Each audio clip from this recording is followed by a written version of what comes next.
We were so preoccupied fearing that the robots would rebel and wipe out all of humanity that we didn't even consider they would fight each other like we do.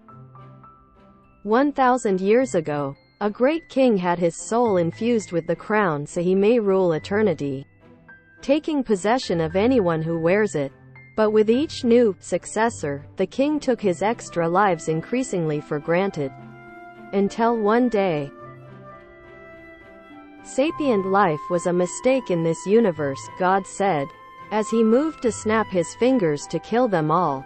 However, he felt something and looked down. The last thing he saw was an incorporeal railgun bolt buried in his chest, his divine energy starting to bleed out. You're a retired magical girl. You just found out that your child's one of the new heroes. You have a problem with that. A number of historical figures have been resurrected. Da Vinci has become a professor at a renowned university. Shakespeare now writes movies scored by Mozart and Beethoven. Pick a historical figure and show us their new life in the present. You've heard there was a place known as a gambler's hellish haven, the Devil's Due, a place where you could wage your very soul against the odds. A hellish casino of horror and sin. You're greeted by a small impish man in a top hat. He grins a golden smile and welcomes you in.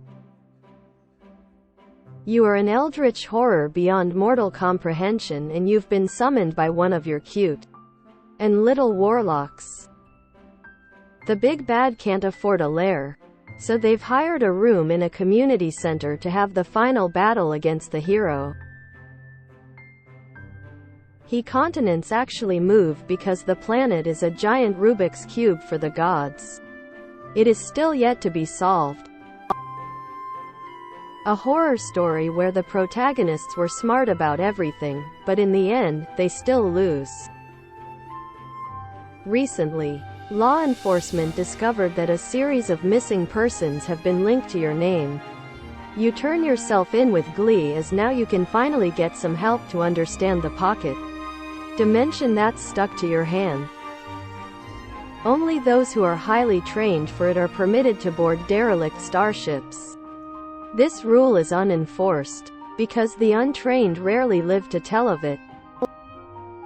Is this not what you wanted? The Fae asked as the princess writhed in pain. The curse is gone from your kingdom's lands.